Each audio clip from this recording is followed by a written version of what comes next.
Salut à tous et bienvenue dans ce troisième épisode du Let's Game Dev dédié au third-person shooter. Alors, dans cet épisode, qu'est-ce que nous allons faire? Nous allons voir ensemble comment implémenter une mécanique de saut à l'aide des Animation Blueprint. Donc, pour ceux d'entre vous qui ont déjà implémenté des sauts avec les Animation Blueprint, je vous conseille de rester là parce que je pense que je peux vous apprendre de nouvelles choses. En tout cas, moi j'en ai appris pas mal en réalisant ce tuto. Donc nous allons utiliser notamment les animations additives et le fait d'imbriquer les différentes machines à état. Donc là, un petit point, un petit disclaimer avant de continuer. Ici, en fait, vous voyez que lorsque je saute, on a les pieds du personnage qui partent un petit peu sur la droite. Ne vous inquiétez pas, c'est le résultat de la fin de ce tuto, mais ça va être corrigé dans le prochain avec les legs hikés. Donc voilà, pour ceux qui ne me connaissent pas, je vous souhaite la bienvenue sur ma chaîne.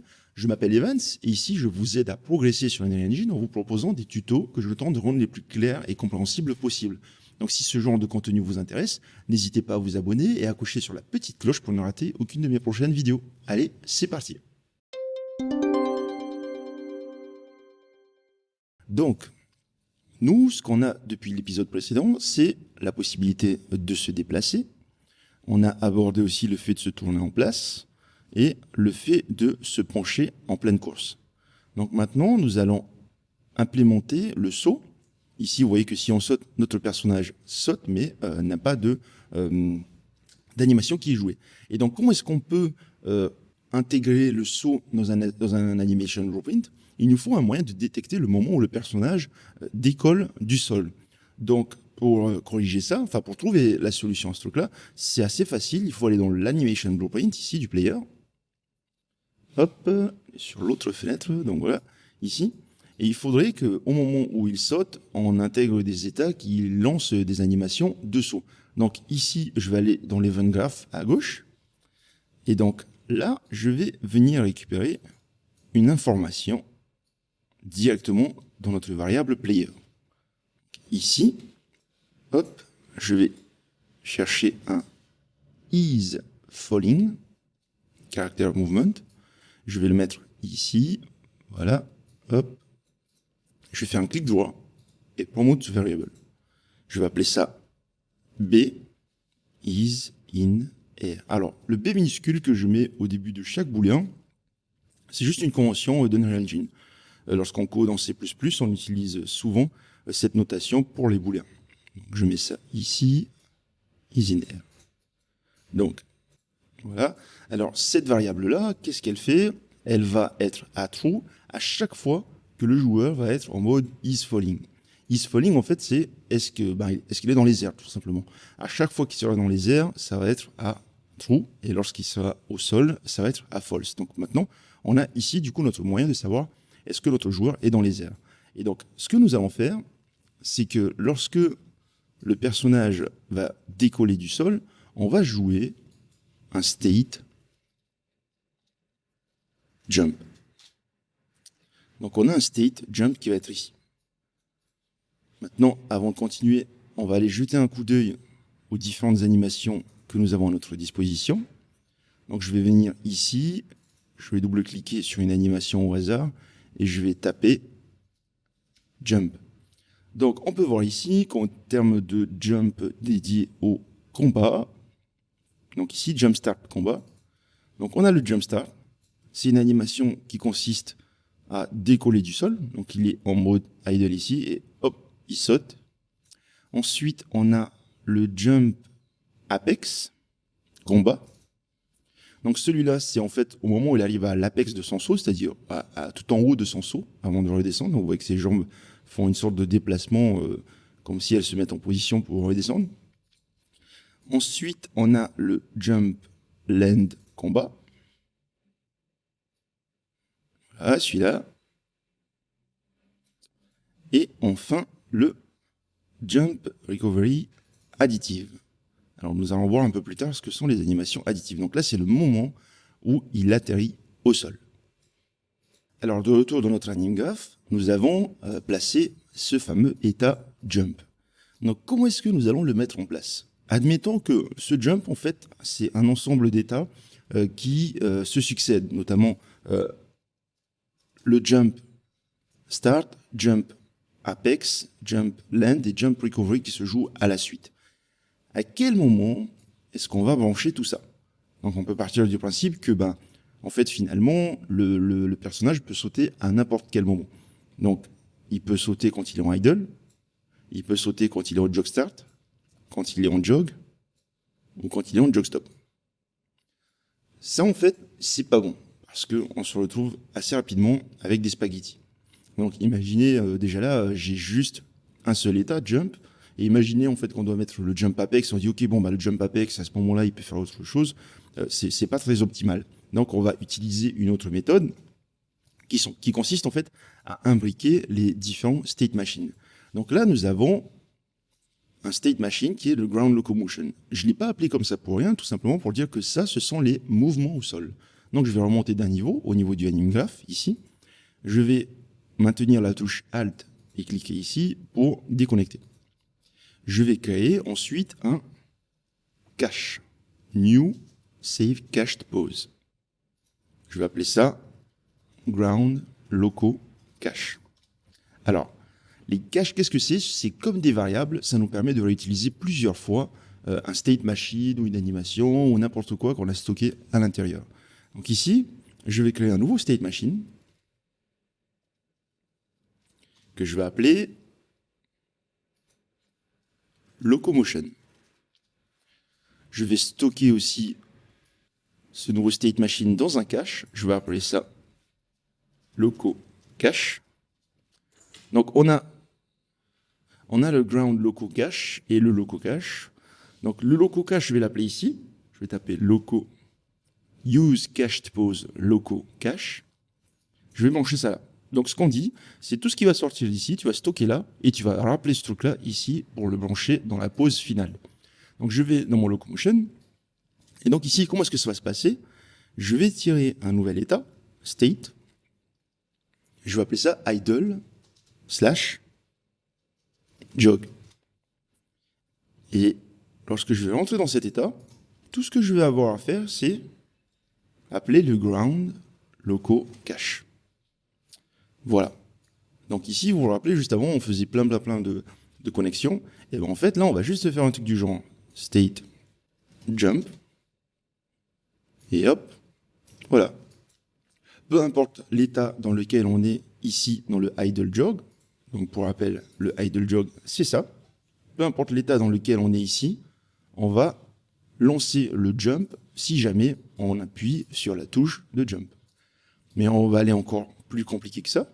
Donc ici, à quel moment est-ce qu'on est en jump? C'est, donc je vais rentrer à l'intérieur, c'est lorsqu'on est dans les airs. Donc je prends le is in air et je le place ici. Ensuite, dans le jump, nous allons entrer là. Et donc, comment est-ce que nous allons mettre en place le jump? Donc, rappelez-vous, on a le jump start, le jump apex et le jump land. On a aussi le jump recovery, mais le jump recovery va avoir son propre état ici. Donc, je vais entrer là. Ce que je vais faire, je vais aller créer un nouveau state machine que je vais appeler jump. Voilà. Donc ici, dans ce jump-là, je vais placer un jump start combat. Ici, je vais appeler ça jump start. Oui, je peux, c'est tout à fait possible en fait de prendre une animation et de glisser directement là. Ça va me créer un état avec l'animation en question. Ensuite, je vais prendre un jump apex. Apex combat, hein, n'oubliez pas qu'on prend les versions combat. Jump apex. Voilà. Et je vais prendre un jump land combat. Et je vais appeler ça un jump pre-land. Donc c'est avant d'atterrir. Donc je vais brancher ça là, ça là et ça. Et comment est-ce qu'on veut que ces états soient liés entre eux? C'est simple, on va mettre que des transitions automatiques. Ici, ici. Donc comme ça au moins, admettons que je suis en jump start, je vais jouer en jump start. Dès que l'animation est terminée, je passe en jump apex. Dès que l'animation est terminée, je passe en jump land. Sauf que là, nous allons faire quelques petites modifications au niveau des états en eux-mêmes. C'est que premièrement, pour que la règle automatique fonctionne, n'oubliez pas, il faut faire un truc, si on sélectionne l'animation, On clique ici sur l'expose du loop animation et on décoche le loop animation. Parce que sinon, le automatic roll ne fonctionnera pas, vu qu'il considérera que l'animation ne se termine jamais puisqu'elle est en train de looper constamment. Ensuite, deuxièmement, le jump start, on aimerait bien en fait retirer cette phase d'anticipation. Alors, je vais vous montrer pourquoi. Donc ici, je compile, je sauvegarde et je lance. Hop. Donc là, si je me mets à courir et que je saute, vous voyez qu'il décolle alors que ses jambes ne sont pas encore, n'ont pas encore fini leur animation. La fameuse, le mot anticipation que j'utilise depuis le début. Donc là, ici, vous voyez qu'il prend son élan et c'est seulement ici qu'il commence à sauter. Donc il commence à sauter environ, on va dire, 0,1 seconde. Donc nous, ce qu'on aimerait bien, c'est que quand j'appuie sur le bouton, qu'on soit déjà à ce moment-là. Donc dans l'épisode précédent, je vous ai montré comment retirer des frames. Maintenant, je vais vous montrer une autre astuce. C'est que je vais aller dans le jump start, ici, le start position, je vais l'exposer. Et je vais prendre 0,1. Je vais lui dire, écoute, l'animation, à chaque fois qu'elle doit jouer, tu commences à 0,1 dans ça. Donc à ce fameux moment où les pieds décollent du sol.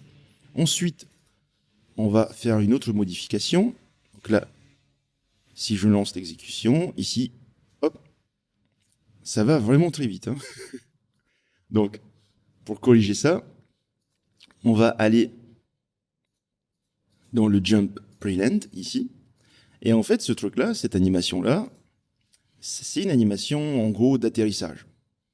C'est au moment où elle touche le sol. Mais nous, on aimerait bien que tant qu'il est dans les airs, qu'il reste un peu dans une position naturelle où il est en train de descendre petit à petit. Donc, ce qu'on va faire, c'est qu'on va ralentir cette animation en attendant que le personnage touche le sol. Et dès qu'il va toucher le sol, on va faire appel à cette animation-là qui consistera à le faire atterrir. Donc, là, le jump land combat, vous allez venir chercher, si je ne me trompe pas, c'est le play rate, ici. Et vous allez mettre le play rate à 0,1. On va faire jouer cette animation à 10% de sa vitesse. Donc là, elle va être beaucoup plus lente. Et donc là, quand il va sauter, hop, voilà, vous voyez, on a déjà un peu plus de naturel. Bon, il ne finit pas son truc tout simplement parce qu'on n'a pas encore terminé le state machine, mais vous voyez déjà que ça paraît un peu plus naturel. Ici, en fait, dès qu'il va toucher le sol, il va interrompre cette animation, et ensuite, il va jouer l'animation d'atterrissage. Alors, donc maintenant que ça c'est fait, nous allons aborder le jump recovery. Alors, avant de continuer, si cette vidéo vous apporte des choses nouvelles, des nouvelles connaissances en termes d'utilisation d'Unreal Engine, n'hésitez pas à me laisser un petit like, ça aide concrètement la chaîne. Et si vous avez des choses à dire, n'hésitez pas à me laisser un petit commentaire dans la zone ci-dessous. Ça me fait toujours plaisir de vous lire et d'interagir avec vous. Donc allez, on va reprendre ici. Alors maintenant, nous allons passer à l'implémentation de la partie qui consiste à atterrir. Donc ici, je vais ajouter un nouvel état, un nouveau state, et je vais appeler land. Alors, dans ce land-là, nous allons faire une petite logique. Mais avant tout, je vais brancher ce qui manque ici. Alors, là, qu'est-ce qu'on va mettre dans la transition? La règle de transition ici, donc là, on démarre le saut lorsqu'il est dans les airs, et on termine le saut lorsqu'il aura touché le sol. Donc lorsqu'il a touché le sol, c'est lorsque le is in air est à false. Donc on va mettre un note. Voilà. Et donc, l'avantage du state machine que nous avons fait ici, quand on ait regroupé cet état-là dans un state machine, c'est que, en fait, peu importe l'étape du saut à laquelle il est, donc s'il est au jump start, ou jump apex, ou jump preland, on rentre en état de land dès qu'il touche le sol. Donc c'est vraiment, je vous avoue que c'est une astuce que j'ai appris dernièrement. Je ne savais pas du tout qu'on pouvait intégrer des state machines dans d'autres state machines. Donc c'est quelque chose d'intéressant. Et donc ici, lorsqu'il n'est plus dans les airs, on joue l'animation de land. Donc on va utiliser le recovery additive combat. Et dès qu'il aura fini de jouer son additive ici, donc on va utiliser le automatic roll based. Dès qu'il aura fini d'atterrir, on revient en idle jog. Par contre, je vais traiter tout de suite un futur problème, on va dire, c'est je vais mettre une deuxième condition ici. C'est un peu le même truc qu'au jog stop qu'on avait dans l'épisode précédent, c'est que s'il est en train d'atterrir et qu'il n'a pas fini son animation d'atterrissage alors que j'appuie encore sur la touche saut, et ben en fait, il va d'abord finir son animation d'atterrissage et ensuite, il va sauter. Donc, pour court-circuiter ça dès maintenant, je vais ajouter une nouvelle condition ici, un ease in air. Voilà. Comme ça, au moins, si jamais il est en train de jouer son animation d'atterrir et que j'appuie la touche saut, donc il est en l'air ou même qu'il est juste en train de tomber, hein, il est juste en train de tomber, ben dans ce cas-là, on repart en mode le jump. Donc maintenant, nous allons aborder le land. Alors, le land, nous n'allons pas utiliser une animation comme ça que nous allons brancher ici. Ce que nous allons faire, en fait, c'est que nous allons utiliser des animations additives. Donc le recovery additive combat. Alors, le recovery additive combat, comment est-ce qu'il va fonctionner? Les animations additives, ce sont en fait des animations dont les courbes sont ajoutées à une animation de base. Pour mieux comprendre ça, je vais venir ici et je vais venir chercher un hit react. Alors, ici, on a un hit react. C'est lorsque le personnage se fait toucher par quelque chose, genre un projectile ou un coup. En fait, en gros, cette animation-là est jouée sur une autre animation. L'autre animation, c'est laquelle? C'est le idle combat, comme on peut voir ici, base pose type. Le base pose type, c'est le idle. Donc en gros, on a le idle, et sur ce idle, sur la pose du idle, on a ajouté des deltas, donc des variations, pour simuler ce truc-là. Quel est l'avantage? C'est qu'en fait, en gros, si mon personnage est en train de courir, on peut ajouter par-dessus des variations et donner cet effet de boum, il a été touché par quelque chose. C'est un peu comme le layer blend per bone qui permet de jouer une animation en haut du corps et en bas du corps jouer une autre animation. Ici, en fait, c'est jouer quasiment deux animations qu'on additionne afin d'obtenir une animation finale. La particularité de ça, c'est que du coup, on ne peut pas jouer le recovery tel quel. Ça ne va pas fonctionner. Donc ici, je retire le loop, par exemple. Bon, si ça marche, du coup, mon tuto, il sert à rien. Ah, voilà. Vous voyez? Il a disparu. Tout simplement parce qu'en fait, il a seulement stocké des variations. Et en fait, les variations, c'est quoi? C'est, comme il a déjà une base du idle, il connaît déjà ses positions, et le delta qui va juste consister à bouger la tête comme ça, il va donner un déplacement de quelques centimètres. Et résultat, si on prend seulement ces déplacements-là, les coordonnées qu'on obtient donnent des choses un peu bizarres, comme on peut le voir ici. Donc si je saute et que j'atterris, voilà, en fait, le delta est beaucoup trop petit pour que l'animation soit suffisamment grande. Donc, avant de continuer ici, on a quelques options. Donc, le local space, en fait, ce sont les coordonnées, les deltas sont calculés en local par rapport à la pose locale, alors que le mesh space, c'est calculé dans le wall space. Là, je vous lis juste une petite définition. Je vous avoue que j'ai pas trop compris. C'est le genre de choses que j'utilise en cliquant un peu partout. Le base pose type, en fait, en général, j'ai rarement vu qu'on n'utilisait pas le selected animation frame. Donc, on a les deltas, on choisit l'animation sur laquelle on veut les placer, le idle combat. Donc, une fois que ça s'est fait, ce qui nous reste à faire, c'est que donc on a l'animation additive ici et on veut l'ajouter à une autre animation. Donc, on peut utiliser le apply additive. Je branche ça là, hop, je branche ça ici. Donc on va additionner cette animation additive à quelque chose. Et à quoi est-ce qu'on va ajouter cette animation-là? On est en land, donc au moment où on atterrit, on est en train de repartir sur le idle jog. Et le idle jog, c'est le ground loco cache. Donc je vais faire une copie de ça. Et je vais venir dans le land ici et je vais dire, ok, en fait, en vrai, ce qui va se passer, c'est que lorsque tu vas atterrir, tu commences déjà à jouer ça, le ground loco cache, mais tu vas quand même ajouter une animation d'atterrissage. Donc maintenant, nous allons essayer de voir un peu ce qui va se passer. Donc là, je cours. Donc si je saute, voilà, vous pouvez voir que le personnage mélange son idle à l'animation d'atterrissage. L'animation d'atterrissage, elle ressemble à quoi? Elle ressemble à ça.